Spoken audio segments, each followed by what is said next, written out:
You're watching News Central now on News Central Television. I am Lekon Obanjo. The top stories at this hour. President Bola Tinubu to co-chair 11th Nigeria-South Africa Binational Commission session with President Ramaphosa. Former Vice President Atiku Abubakar calls for transparency on tax reform bills. Tanzania's opposition accuses security forces of kidnapping youth leader. Details to come your way shortly.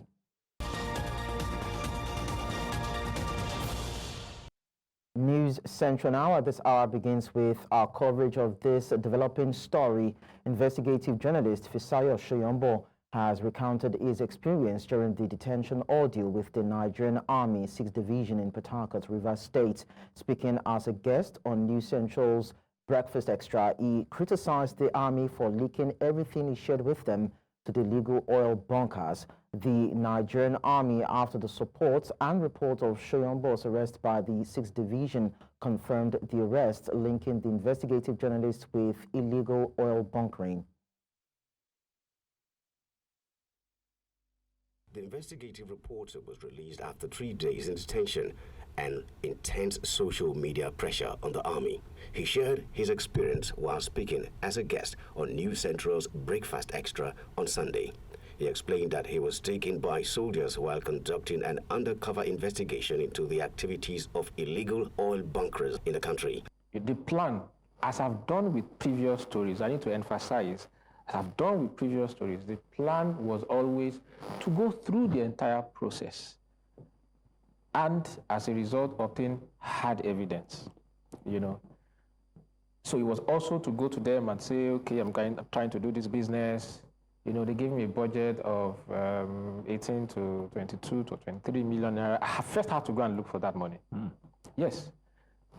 So I got connected to the bunkers. We had meetings. First flew to Port Harcourt, I have one meeting, we talked, went back, they went to look for the money, and then we kicked off. We had to rent a truck. We had to speak with those who would steal the crude. We had to find a date. So the plan was to get the crude and to go sell in Enugu. According to him, the illegal bunkers have some top officials of the Nigerian military as collaborators. I was taken into 6th Div around evening. We got there maybe like 4 or 5, and I told them straight away that I wasn't an oil bunker. I was an investigative journalist and private detective. And I was shocked that when I got out Friday evening, I was, to my shock, bunkers were telling me who I was. Like, they called us from 6th Div. I'm quoting the smuggler, he said it in pidgin. He said, they called us from 6th Div and said, where did we find you? That you're an investigator. It's exact words, that you're an investigator. We now started checking your profile. We saw interviews you granted TV stations. Is that true? This is a very serious situation that the Army gets, let's even say that I'm an oil bunker, gets a suspect and you interrogate him. And at the point of release, oil bunkers Have your intel. knew almost all the things he told you. The founder of Foundation for Investigative Journalism cried the decay in the country's security structure. He stated that oil bunkering may not stop in Nigeria unless complete overhauling of the system takes place. It cannot stop. It cannot stop because what needs to be done for it to stop will not be done. Who is involved? The most powerful people in this country. The most powerful people in this country. Don't forget, the level that I investigated was, the level of going to steal crude from the pipelines and passing it into trucks. We haven't talked about the ships that come into the country, lift crude, unaccounted for. We haven't even reached that point. Just at the point of people going to, steal crude from pipeline, attach hoses, and divert to, and then you get to the headquarters of the Army in the South, and you speak, and everything is out. it tells you that some of the highest people in security, in armed forces, are involved. And of course, if people like that are involved, then the political powers are involved as well. Continuing, Soyombo said the statement by the Nigerian Army linking him to illegal bunkering network has compromised his security, expressing concern for his safety. Soyombo also hinted on possibly stepping back from undercover journalism. He said the recent experience may not change his approach to future stories, but he was aware he's running out of time.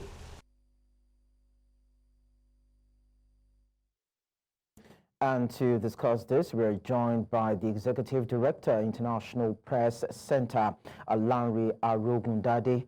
Lanre, good evening to you. Thank you so much for coming to our studio. Good evening.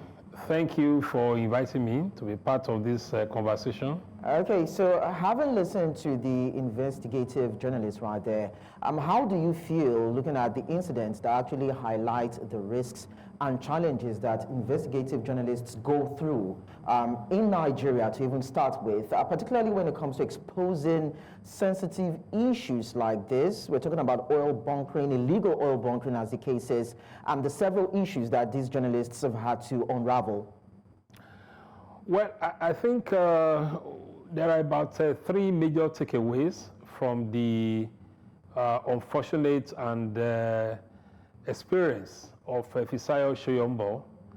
The first is that what he did serves as a proof that the Nigerian media is always willing to help the Nigerian nation to unravel corruption, to expose abuses at different levels, and essentially to ensure that our nation moves forward. So the motive behind this entire investigation, up to and including confiding in the army that he was doing this investigation, was essentially to help, nip in the bud some of the key problems affecting, our nation. And so when people say that journalism in Nigeria is dead, nothing is happening, and some of us keep saying that there are younger journalists who are trying to revive or uphold the tradition of investigative journalism, this serves, as a proof. The second point is that you have a situation where an investigative journalist is not just taking it upon himself to act alone, but also letting the authorities know that this is the extent I want to go to convince you or to provide evidence that this is the problem we have on our hand.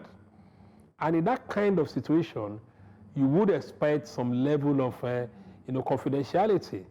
We might say on the one hand that perhaps, well, maybe Fisayo is too, maybe he's youthful exuberance, perhaps thinking that he could actually trust these elements. Don't forget that if it were to be the other side, because there are times when authorities confide in journalists and say, these are the things we want to do, but we are providing this information in confidence. In which case, on the basis of professional ethics and on the basis of ethics of journalism and professional standards, you are not supposed to breach that agreement, to disclose that information. Okay. It's an extension of when we talk about protection of success. But we have a situation from what he has said that everything he had confided in the authorities were known to the supposed bunkerers, and that put him in a kind of dilemma. So for me, the third point about this is it just shows that we're in a very precarious situation, and it's like a kind of no-win situation, or head of tail you lose for the Nigerian journalists. On the one hand, they say, well, if you want to help the nation, use your tools to expose these things. You expose it, and in the process, you are exposed. It becomes highly embarrassing. So even if we may also, blame the enforcers of the law, would you want to put the blame at the doorstep of the government? Because we're looking at a democratic dispensation in a country where we've seen investigative journalists or whistleblowers being arrested, being hunted being picked up at several locations, whereby the information that they are sharing with the public should have been verified by either government itself or its parastatals or maybe ministries and departments. And we've seen that trend occur, for some time now. How would you, blame, or how would you even describe it? Is it a function or a dysfunction of government? Would you put the blame at the doorstep of the government, or maybe there are other factors at play here? Well, okay, so when we say government is very broad, but we're dealing with an institution in this instance, the Army. And what I would just say is that at the level of the Army, what happened shouldn't have happened. Because apparently there was prior knowledge that this journalist was going to carry out this investigation. And let us assume that for whatever purpose he had to get arrested along others, there was no reason for him to have stayed in detention for 3 days, because it was an open secret, so to say, that this is an investigative journalist. There's also the other dimension of this conversation that we need to look into. And some of us keep expressing worry that we're in a civilian dispensation, we're in a democracy, but you keep seeing the Army everywhere. Does the Army have the power to, because we're dealing with an internal security situation. This is not an external war being waged against Nigeria, and the Army goes there, arrests civilians as they were, and apparently kept in military detention. It could also be otherwise if the Army effected this arrest and said, well, we suspect these people of this and this offense, and we're handing them over to the police, which is the institution legally empowered to carry out arrest, detention, and investigation when it comes to civilians. Even at that, you are expected to, whatever investigation, whatever you are doing, within 24 hours to go to the court to say that we have this suspect and this is the case we have against that.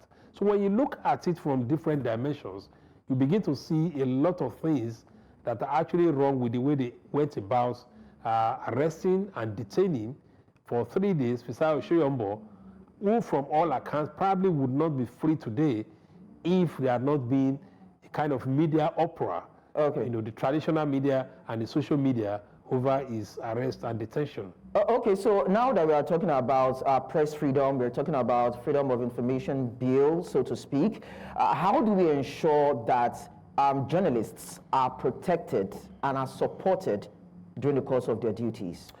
So for about 2 years now, we've been talking about the need for us to have in this country a national mechanism on safety of journalists and press freedom. And it's not an invention, it's something that has happened in other countries, because there are so many instances where the work of the journalists, in a sense, overlaps or aids or assists the work of the security agencies in their work. That's why but when you talk about investigative journalism, it's more or less like detective work. You are trying to help the society to expose wrongdoings, to expose abuses of power. And so we felt that because we keep having these instances of attacks, of arrests, can we then work towards this kind of mechanism where state institutions, particularly the security agencies, commit to following the best practices or best standards internationally established in relating with journalists? Maybe if we have that, this kind of situation would not, arise. But we're worried that increasingly we see abuse of press freedom, the violation of the rights, of journalists in different, circumstances. And it does not speak well of democracy, because we're getting to a stage where if you are doing some comparison, you probably will be thinking that maybe even the media was, in a sense, better off. We're not saying military government was better than democracy or is better, but that when you look at what we're going through, because between 1999 and now, we're looking at documentations that show that not less than 500 incidents of attacks on journalists or violation of press freedom has occurred between 1999 and now. Okay. So finally, Larry, to just wrap up, for journalists themselves during the course of the duty, because earlier when you talked about exuberance, so to speak, how can they also ensure that they are safe while doing their job? Words of advice to them. Well, we have a lot of safety protocols. There's even no agreement within the media as to the methodologies that journalists could use, particularly when it comes to undercover, so at the end of the day, it depends on the individual journalist, the amount of risk you want to take and the courage you want to, demonstrate. But it's also important for journalists to know that journalism is potentially hazardous. They need to take their safety, seriously. If you are going on dangerous assignments, let your colleagues know. At least let somebody in the profession that you can confide in know, because it's not everything that you also want to disclose. So these safety trips are available, and it's one of the things that the International Press Center has invested in over a period of time, and a number of international organizations. So my advice would be that for journalists who are committed to investigative reporting, they should also know that it goes along with their personal safety, and it will be good for them to be abreast of some of these safety tips. But no matter what we say about our safety, the personal consciousness of the journalists, it is the responsibility of the government to provide the enabling environment for journalists to do their work. Lanre Arogundade, thank you so much for sharing your thoughts with us. I'm Executive Director, International Press Center. It was nice talking to you. Thank you very much. Let's now stay with developments on President Bola Tinubu's tax reform bill. Nigeria's former Vice President Atiku Abubakar has called for transparency, fairness, and inclusivity in the legislative process towards the ongoing tax reform bills. In a statement on Sunday, Atiku urged lawmakers to ensure the reforms promote balanced development across all states, warning against policies that could worsen regional inequalities. He emphasized the need for a fiscal system rooted in justice and equity. Atiku called for open public hearings involving key stakeholders like civil society organizations, traditional institutions, and economic experts to shape the debate. He also urged the National Assembly to consult the National Economic Council for guidance on economic policies.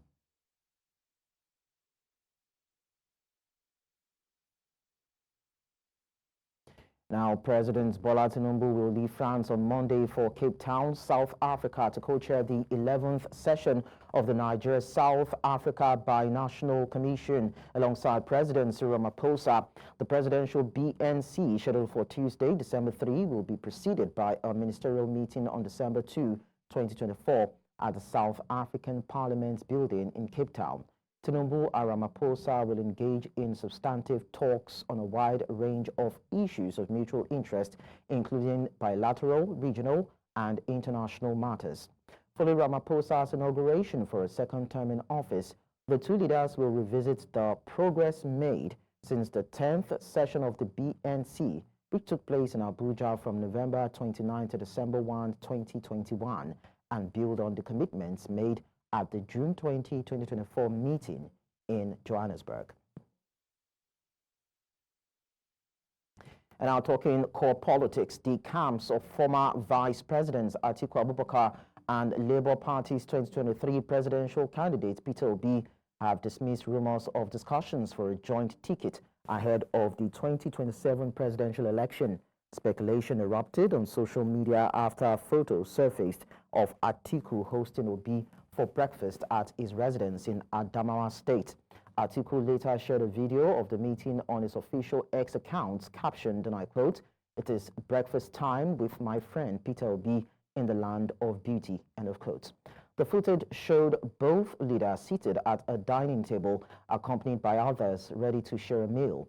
This meeting comes months after the deputy national spokesman of the PDP, Ibrahim Abdullahi, hinted on a live political program that opposition leaders were exploring a potential merger to rescue the nation from collapse. However, both camps have firmly denied any formal talks about a joint ticket.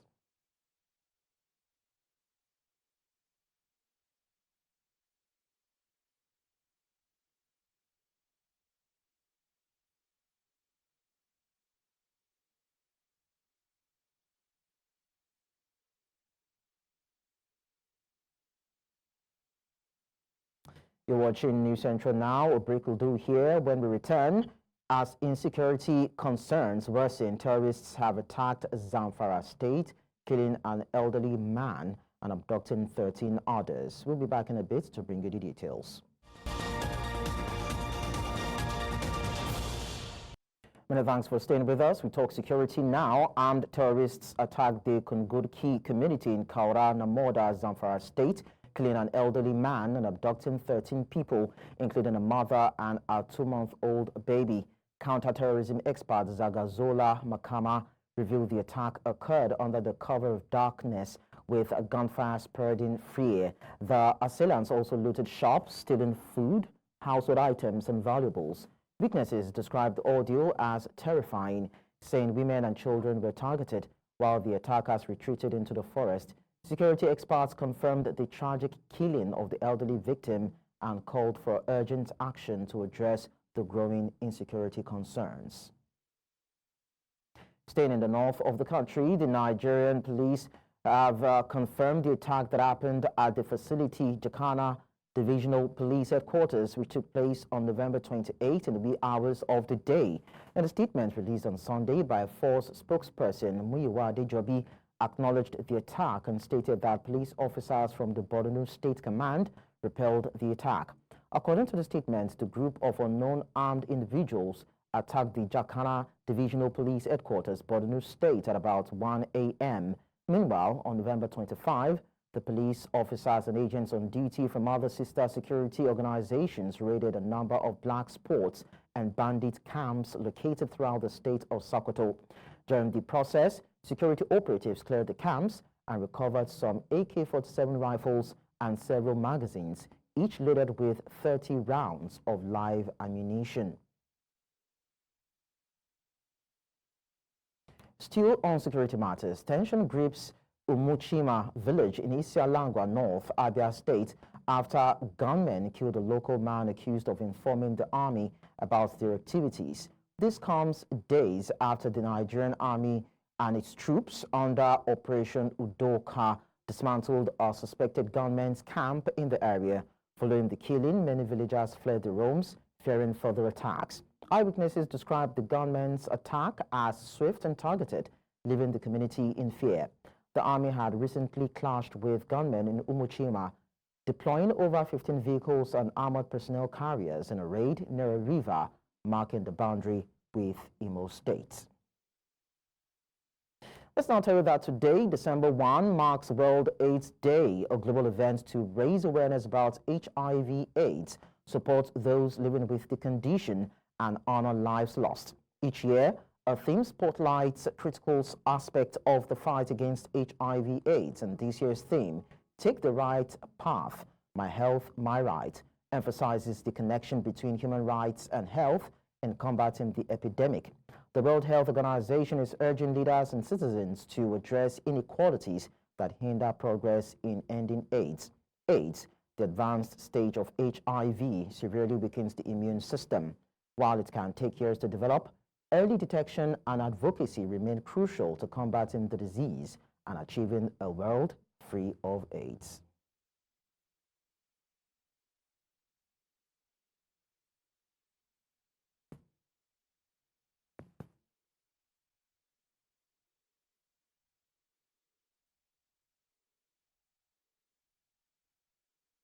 And now to discuss this, we're joined by Dr. Renette Awo, who is a public health physician.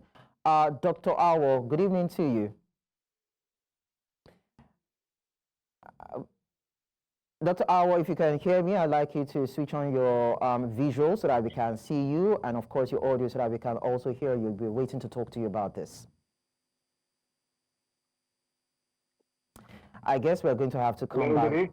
Okay, good evening to you, Dr. Awo. It's nice to have you around. Yeah, thank you very much. Thank you for having me. You're welcome. You're welcome. So how effective has World AIDS Day been when we talk about raising awareness and reducing the stigma associated with HIV/AIDS globally? All right. Thank you very much once again for having me. So what is has been very instrumental, actually. It has been one of the effective tools since 1988, about 3 decades ago, and it has been a platform for educating advocating and solidarizing with those living with HIV, creating awareness for HIV and AIDS generally. And I think it has been very effective as a tool for the purpose which it was set up by the World Health Organization, and it has been able to dispel a lot of myths around HIV and AIDS, created a lot of awareness for people, myths such as HIV, it's a death sentence, once you contact HIV, you are going to die and all that. And also myths around contacting HIV, that you can get infected through casual contact, such as sharing of utensils, sharing of hugs, and all that. So I think generally the World AIDS Day as a commemoration day for the HIV and AIDS has been a very instrumental event, to an extent achieved the purpose which it was set up. Though we are not yet there, we have not yet achieved epidemic control. But I must say, so far, it has been a very effective tool in achieving the goal set. All right, so this year's theme focuses on human rights and health. So how can we address issues around inequalities if you're hoping to help accelerate the fight against HIV/AIDS? All right, so addressing inequality is a very fundamental issue, and it's very important if we must accelerate the fight against HIV and epidemic. Inequality generally in the health sector, education, economic opportunity, it creates barriers that disproportionately affect vulnerable populations such as women, young people, key population, and those living with HIV in underprivileged regions. So, for example, a study showed that over 50% of new HIV infection occur in marginalized communities, and where access in most of these areas, as we know, health services, access to testing, access to treatment, ARVs are scarce. So we must, at all levels, try to close this gap if we must achieve epidemic control. And also, when we talk about gender inequalities, as we know, women and children are the most affected in their population in the community when it comes to HIV and AIDS because of their peculiarity. So that is why this year's team is focused on human rights and health generally. So if we must achieve HIV and AIDS, even in Nigeria, that's about the global team focusing on human rights and health. Whereas in Nigeria here, basically we focus on sustaining the response and stopping HIV among children, in the society. So if we must bridge this gap, these marginalized societies must, we must take them out of their vulnerabilities and cover this gap because, as we have already highlighted, most of the HIV and AIDS, it comes from this marginalized society because of the already disadvantaged situation. Well, we actually hope that the government and health practitioners will be able to get it right when it comes to protecting these people and providing them with the adequate health or medical needs to help them get back in shape. Dr. Renette Awo, public health physician, thank you so much for sharing your thoughts with us. All right, thank you very much. Moving on now, Lagos State Governor Babajide Sanwo-Olu says the Food Security Systems and Central Logistics Hub and the Psychiatric Wellness and Rehabilitation Institute, both at the Keto axis in the Ekpe area of the state, will be ready next year. The governor disclosed that the phase 1 of the Lagos Food Logistics Hub will be ready in the second quarter of 2025, while the first phase of the psychiatric hospital will be delivered in the last quarter of next year. Details in this report. During a working visit with members of the State Executive Council, government officials and journalists to the Food, Logistics and Psychiatric Hospital in the Keju-Ejirin Ketu area of Lagos State, Governor Babajide Sanwo-Olu said the Lagos State Food Security Systems and Central Logistics Hub, which is the largest in sub-Saharan Africa, will ensure food sufficiency for Lagosians and stabilize market prices when completed next year. Sanwo-Olu, who expressed satisfaction at the pace of the project at the Central Food Hub, assured residents that when completed, food prices would be reduced by a significant amount in the Lagos markets. So I'm happy that we can come and show you, gentlemen of the press, where we are. We've talked about this project. We've assured you that we're trying to build the largest food logistics, and you have seen it for yourself. So we're on track, we're on course. The phase one of it, with all the disruption, with all the challenges, should be ready within the second quarter next year. During the inspection of the psychiatric hospital, Governor Sanwo-Olu said the 500-bed accommodation hospital, with facilities that include consultation rooms, amongst others, will address mental-related issues in patients. He also said the project, which is expected to be completed in the next 12 months, will address the challenges faced by drug abuse victims as well as provide psychosocial support to residents. We believe that this aspect of health delivery is equally important.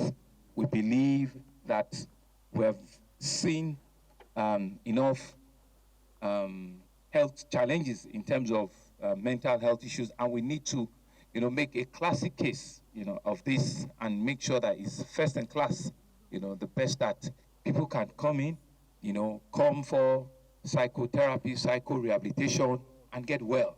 Governor Sanwo-Olu, who expressed satisfaction at the pace of the project, assured that there is no going back on the 2025 completion dates.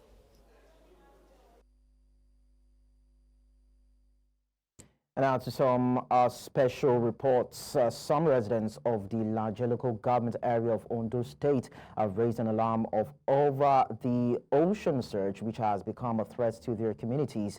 While they say they are in dire need of government presence, some of them spoke to News Central Television, saying they are in need of basic infrastructural necessities to make life easier for their communities. Amadin Uyi brings us the reports. The Ilajes are a distinct migratory group, forming part of the Yoruba ethnic group. The Ilajes are spread along the states of Ondo, Ogun, Lagos, and Delta, residing mainly along the coastal belts, beaches, and swampy terrains of the Atlantic. While their exact number is still not known, the Ilaje local government area of Ondo State is, however, the largest local government area in terms of landmass. Ilaje has been here since AD session. I can't really picture the year because my great-great-grandfather have been existing and I don't know their age. So that means if I'm to say they have been existing more than 200 years. A visit to Obenla community at the Ilaje local government area reveals a people in need of government presence. With their entire communities now fully on water, one resident says that their way of life has gradually been altered following two notable events: the discovery of oil and the gradual sea incursion into their communities. Before the event of oil derivation and the sea incursion, Ilaje is a very boom. We don't depend on government's money. We spend on daily money. We go to sea, we catch fish, we spend as a large person. For the Ilajes, it's water, water, water. Their houses are built on water. Their communities exist on water. But don't be deceived. Despite water being in abundance, they say they don't have water to drink. They say while water is a blessing to many communities, it's the root of their problems.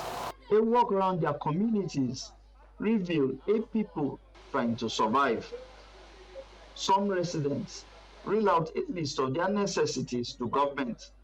We people that live here, we are suffering. So we need a network. Network, they suffer us well. Sometimes a week or a month, we no see network for here. We need plenty things for this community. We need bridge. We need so many houses. So this ourselves, we don't get house. So people want to leave this community now. There's no house. So we need new house and new bridge that is coming from there. The LRGs say these needs, when provided, will help them integrate properly into the society. In Abuja for News Central, I am Amadine Uyi. Thank you so much, Amadine, for bringing this to public notice. Now, after years of fear and insurgent activity that once made the capital city a place of constant tension, Maiduguri is witnessing a resurgence in its social life, particularly in the night hours. With the security situation improving steadily in Kaduna State, residents are revitalizing the city's nightlife as social gatherings, businesses and cultural activities are becoming a part of daily life again, with hangouts in greater numbers than ever before. News Central Somali Pirawa, who crisscrossed Maiduguri, the capital city of Kaduna State, now reports. An environment usually dominated by fear and uncertainty, but now residents are taking the opportunity to reclaim the vibrant social life that was once lost. One of the bustling roasted fish spots at Circular Road Axis in Maiduguri has now become a hotspot for those seeking a lively atmosphere and a variety of edibles. We give the Almighty God thanks for the security in Borno State. As you can see, in the night, we do sell much. It's our busy hours. We give God the glory. Peace is coming back to Borno. In the daytime now, normally we can sell like 10, while in the evening we can even sell up to 50 pieces. Local security forces and the popular civilian JTF and other vigilante groups working together with the Nigerian military and police have helped stabilize the region, allowing the city's social activities to flourish once more. Alhamdulillah, naptengelewa yapondena buroro umia aregi. Amma andero loktu dia sa sarana mandigi kama kliwa seleda 24 hours solena mandigi kaso dia kalkalo bulandi enda. The level of peace in Borno State, in Maiduguri particularly, is splendid. It's very lovely. Initially, you know the movement in this state, when you're walking, your shadow is a suspect. Your shadow is a suspect. But now, with the level of the effort of the state government, the movement in Maiduguri, when you are moving, even though your shadow is still following you, you are comfortable. You understand? Except if you engage yourself in unwanted activities. Baranzalan, putting the Lewa Chaburon and Lewapa. Sarah Kampatroga and Aquala and Lewati at Tarsam, you mean children, Kalale to Senior Fatrogan, Tinda Nileva General Governor Askar and the Plena, and they look to Sarah, a welcome by Zoikalai Balan. It is that time of the year that the Igbos and other ethnic groups in Maiduguri also wine and dine to their fullest. Unlike how it was before during the Boko Haram insurgency and the whole crisis, like Maiduguri has been a very peaceful place. You won't even believe that, like, we barely have some issues because of how peaceful it is. We are enjoying the state more than ever before. Maiduguri, in fact, Maiduguri, I don't think there is any place like Maiduguri. Maiduguri, we are doing our business never before. We are enjoying the state, honestly. Maiduguri is, there is a lot of money in Maiduguri, and Maiduguri people, they accommodate many of us here. Because some of the local government are still affected, but there has been a tremendous success in the fight against insurgency, and we must say that the government, they are working. Gas meat and more suya and banana juice spots have reopened to cater to the growing demand for nightlife entertainment. I'm from Enugu State, Nigeria, in Suka precisely. When I was coming here, even my mother did not even allow me to come here because he said I will die, they will kill me. But I said, Mama, anywhere you are, if death come, you will go die, it's a must. So I took the courage, I came to Maiduguri, see me here today, nothing happened to me. And I bet that nothing happened to me up till I finished my school. The peaceful environment has made things so very unique in terms of restoration of peace. And we thank God, honestly, with the way things are going, we strongly believe that normalcy have returned. Gaskiya yanzu alhamdulillah kasuwa tana tafiya daidai yadda ake so. Mun gode wa Allah. Gaskiya idan da so samu ne gwamnati da Allah ta dan duba mu ta dan kara mana lokaci akan wannan abin. Shine iya rokan da zamu yi a gure shi. For so long, residents could not even think of going out at night because of the risks. But now they feel safe again, giving a sense of normalcy. In Maiduguri for News Central, Umaru Kirawa. Quite beautiful to see and hear the gleeful smiles on the faces of people in Maiduguri. Coming up on the news, opposition accuses security forces of kidnapping youth leader in Tanzania. Details will come your way in a bit. Don't go away.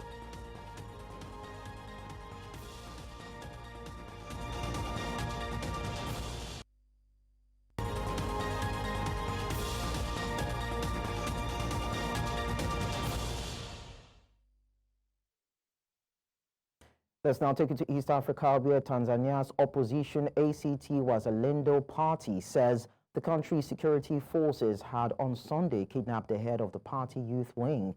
The alleged abduction of Abdul Nondo came days after the governing Chama Cha Mapinduzi party won a landslide in local elections that some opposition groups said were rigged. ACT Wazalendo said Nondo was seized at a bus station outside Dar es Salaam while returning from Kigoma in eastern Tanzania following the local polls on Wednesday. During the campaign, he accused the police and immigration services of staging illegal arrests by claiming targets were not Tanzanian citizens. Mbarala Maharangadi, the party's deputy secretary for human rights and civic representation, told reporters that 3 individuals who were waiting for Nondo outside the bus terminal and whom they suspected to be police officers or other security personnel abducted him.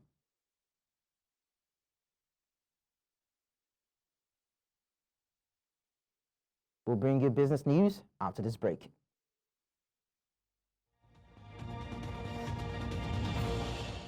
In business, the federal government of Nigeria will probe Guarantee Trust Bank, MTN Nigeria, and Air Peace over consumer complaints of poor service, exploitative practices, and rights violations. Investigations set for December 3 to 5 target network failures at GTB, undelivered services at MTN, and Air Peace's alleged exploitative ticket pricing. The Federal Competition and Consumer Protection Commission, FCCPC, announced this initiative to address consumer dissatisfaction. As in Nigeria and France signed an MOU to rehabilitate over 2,000 abandoned mining pits and boost critical minerals production, including lithium, cobalt, and nickel. The agreement, signed during President Tinubu's visit to France, focuses on research, training, and knowledge transfer. It aims to advance clean energy technologies and post-mining environmental projects, fostering stronger ties in solid minerals development. And finally, President-elect Donald Trump has vowed 100% tariffs on BRICS countries attempting to replace the US dollar in trade. Declaring his America First stance, Trump warned of economic retaliation if BRICS develops a rival currency, insisting such actions harm US interests. He emphasized America's dominance in global trade, urging compliance to avoid losing access to the US market. And that's our offering on business news at this time. Thank you for watching. I am Perpetua Fasomi Peter. The news continues shortly.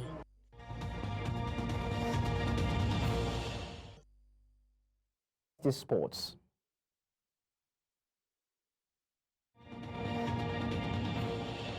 In the world of sport, Team A emerged victorious in the King's Cup Polo event at the 2024 Isimi Festival in Ekpe, Lagos, delivering an unforgettable display of elegance and excitement in the male-dominated equestrian sport. Competing in a round-robin format, Team A, B and C thrilled spectators with skill and strategy. After intense matches, Team A and B advanced to the finals, setting the stage for a gripping showdown. The final match was a testament to determination and finesse, with both teams battling fiercely. Ultimately, Team A secured a hard-fought 1-0 victory, claiming the championship title. The semi-festival seamlessly blended sportsmanship with cultural celebrations, leaving a lasting impression on attendees. It was a competitive match. I enjoyed the match. It was very nice. But at the end of the match, we lose the match. In Nigeria is very competitive. I like it. And I would like to play more games here in Nigeria and feel the experience here in Nigeria.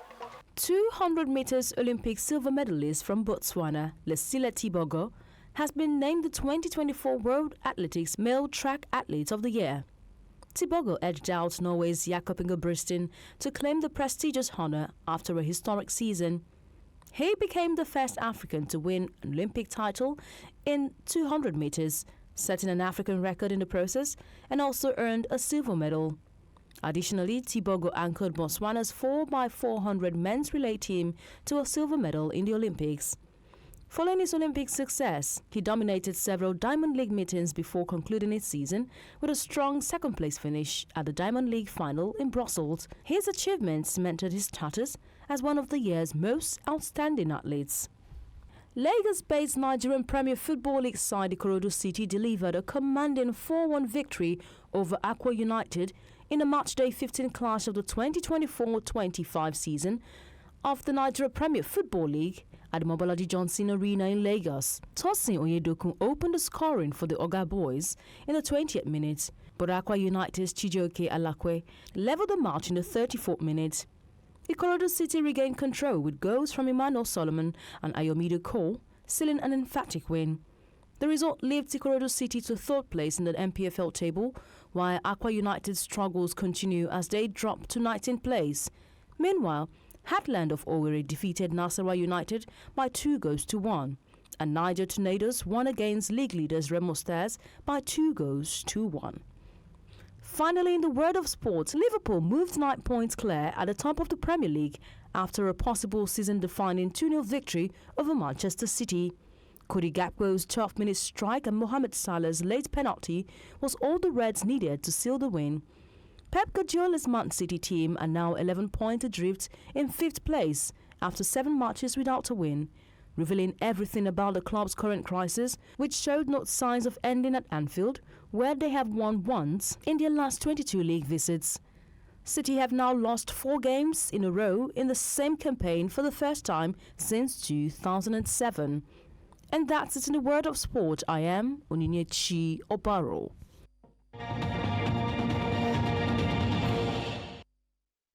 And that's all at this hour. Let's look at the top stories before we go. President Bola Tinubu to co-chair 11th Nigeria-South Africa Bi-National Commission session with President Ramaphosa. Former Vice President Atiku Abubakar calls for transparency on tax reform bills. We also told you that Tanzania's opposition accuses security forces of the kidnap of a youth leader. You can watch News Central live on DSTV channel 422, Star Times channel 274, Avo TV and YouTube. Many thanks for watching. I am Likon Onobanjo.